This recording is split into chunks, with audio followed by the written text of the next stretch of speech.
हम सबके जीवन में कहीं ना कहीं कुछ ना कुछ कठिनाई होती है, पर कई बार हम उससे हार जाते हैं। कई बार हम कठिनाई का सामना करने की हिम्मत जुटाते हैं, बट किसी कारणवश हम उसे कर नहीं पाते हैं। तो इस वीडियो में मैं आपके साथ साझा करूँगी कुछ ऐसे तथ्य, कुछ ऐसी चीज़ें जिनको सुन के हो सकता है आपके जीवन में वो परिवर्तन आए जो मेरे जीवन में कई वर्षों पहले आया था। नमस्ते, डॉक्टर नेहा वर्मा। ये वीडियो मेरा उन सभी मरीजों के लिए है या उन सभी लोगों के लिए है जिन्होंने अपने जीवन में ये समझ लिया है कि अब दुख के अलावा कुछ नहीं है, या जिन्होंने ये इस चीज़ को मन में बिठा लिया है कि उन्हीं के साथ बुरा हुआ है और वो कभी ठीक नहीं हो सकते हैं। तो आइए जानते हैं श्रीमद् भगवद गीता के कुछ ऐसे पहलू या कुछ ऐसे उद्देश्य जिसने कुछ वर्षों पहले मेरे जीवन को बदला था और मेरे थ्रू हो सकता है ये आपके जीवन को भी बदल सके। तो आइए जानते हैं कुछ बातें जो आपके दुख भरे जीवन को बदल सकें। हम अपनी ज़िंदगी में हर परेशानी से डरते हैं, पर तकलीफ़ ही हमें बहुत कुछ सिखाती है। हम ये समझ नहीं पाते कि तकलीफ़ का आना ये बताता है कि हम जीवित हैं, और उस तकलीफ़ से लड़कर जिस रास्ते पे हम निकलेंगे, जिस मंजिल को हम पाएंगे, वो हम बिना तकलीफ़ के कभी पा नहीं सकते। इस उपदेश से हमें ये शिक्षा मिलती है कि अगर तकलीफ़ आई है, मान लीजिए हो सकता है पैसों की कमी हो सकता है कोई बीमारी हो सकता है कोई रिलेशनशिप का इशू हो, बट अगर तकलीफ़ आई है और आप उसका डट के सामना करते हैं तो वो तकलीफ़ से आपके जीवन में वो नए रास्ते खुलेंगे जिसकी कभी आपने उम्मीद भी नहीं की होगी। श्री कृष्ण कहते हैं कि सुखी वही रह सकता है जिसे पता चल चुका है कि पूरे संसार में कोई भी सुखी नहीं है।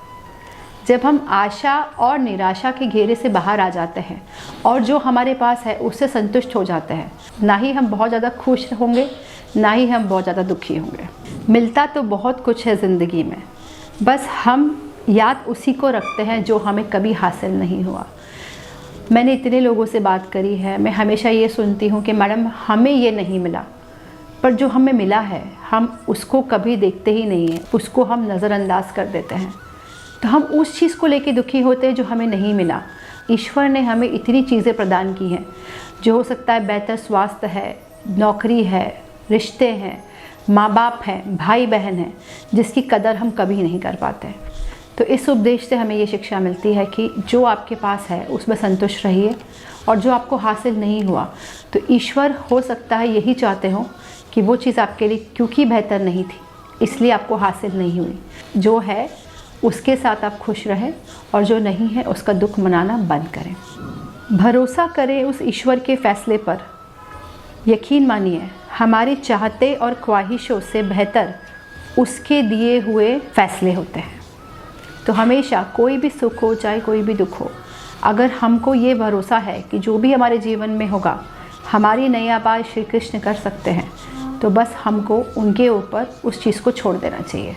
बस अपने कर्मों को करते हुए हमें उस रास्ते पे आगे बढ़ना चाहिए जो ईश्वर द्वारा दिखाया गया है। आस्था की कड़ी परीक्षा तभी होती है जब आप जो चाहो वो आपको ना मिले, फिर भी आप पूरे दिल से ईश्वर का धन्यवाद करें।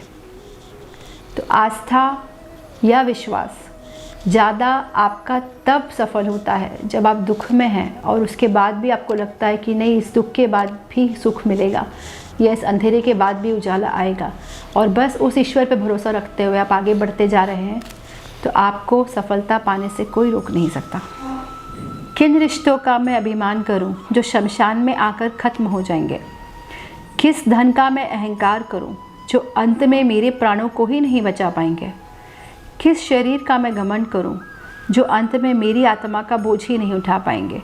तो हम मिट्टी से बने हैं और अंत में मिट्टी में ही जाएंगे। तो किस चीज़ का अहंकार करना है, किस चीज़ के लिए दुख मनाना है? जो आपने पाया है वो इसी जन्म में पाया है। अपने कर्मों को अच्छा करें और इसी जन्म को सफल बना के अपने आप को आगे की लालसा और कामना से बचाएं। किसी भी प्रकार की समस्या का समाधान इस बात पर तय करता है कि आपका सलाहकार कौन है।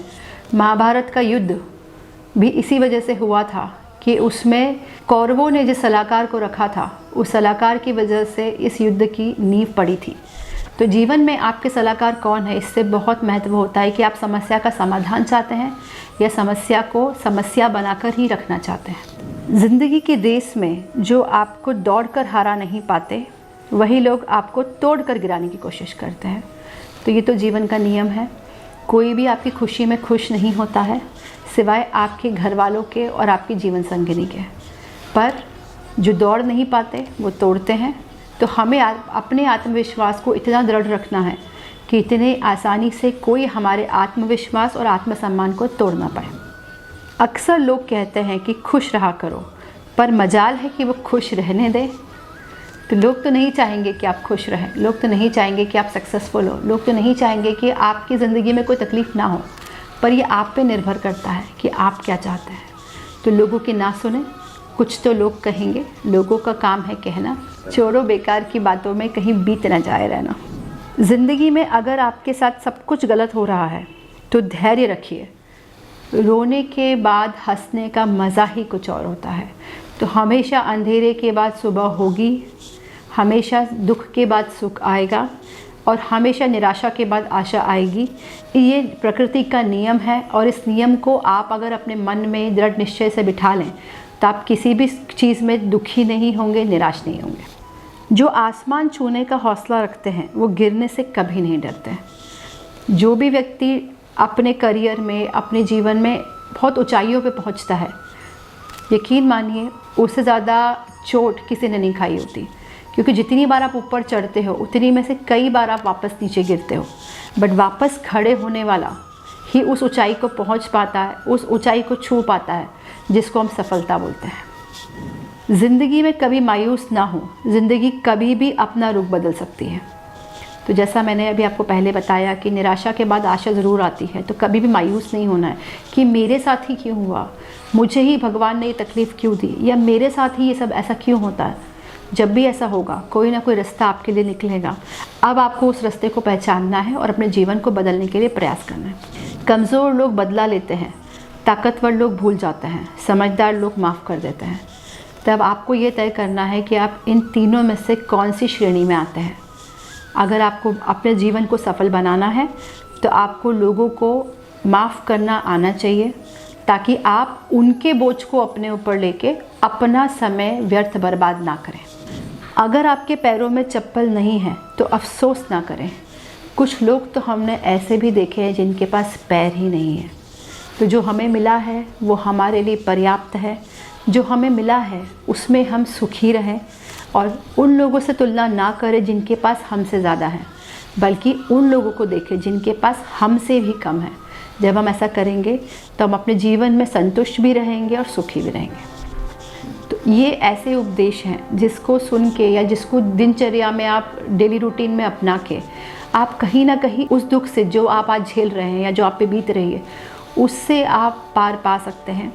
देखिए, श्रीमद् भगवद गीता के जितने भी उपदेश हैं उन सब उपदेशों में एक ही चीज़ सिद्ध की गई है, वो ये है कि हर चीज़ का जवाब आपको गीता में मिलेगा, पर जब तक आप उसको अपने जीवन में नहीं उतारेंगे उसका फल आपको नहीं मिलेगा। तो जितने मैंने आपको उपदेश बताए हैं ये मेरा पर्सनल एक्सपीरियंस है जो मैं अपने पेशेंट्स के साथ भी साझा करती हूँ। ये वो चीज़ें हैं जिसकी वजह से कहीं ना कहीं एक पेशेंट या मरीज या उसके परिवार वाले दुखी रहते हैं। Financial problem, physical problem, emotional problem, relationship problem, इन चार के अलावा हमारे जीवन में आजकल ऐसा कोई भी प्रॉब्लम नहीं है जो हो। और इन चारों का प्रॉब्लम हमको सब मरीजों में या इनफैक्ट सभी लोगों में आजकल देखने को मिलता है। इसीलिए आजकल डिवोर्सेस काफ़ी बढ़ गए हैं, डिप्रेशन काफ़ी बढ़ गया है, मानसिक बीमारियां काफ़ी बढ़ गई हैं। पर अगर इसमें से कुछ % भी आप अपने जीवन में उतार सकते हैं और अपने जीवन में संघर्ष करते हुए फाइनेंशियल प्रॉब्लम, फिज़िकल प्रॉब्लम, बीमारी, इससे लड़ सकते हैं, तो यकीन मानिए आपका कल आज से बेहतर होगा। तो इस वीडियो के माध्यम से मैं आप तक वो उपदेश लेकर आई जिसने कई साल पहले मेरा जीवन बदला था और पिछले 14 वर्षों से मेरे कई मरीजों का जीवन बदला है। तो अगर आपको ये वीडियो अच्छा लगा हो तो कमेंट करके ज़रूर बताइएगा। और अगर आप चाहते हैं कि हम ऐसे वीडियो और बनाएं, आप अपने मनपसंद टॉपिक को नीचे लिख दीजिए ताकि अगली बार हम उस टॉपिक के ऊपर वीडियो बना सकें। Thank you.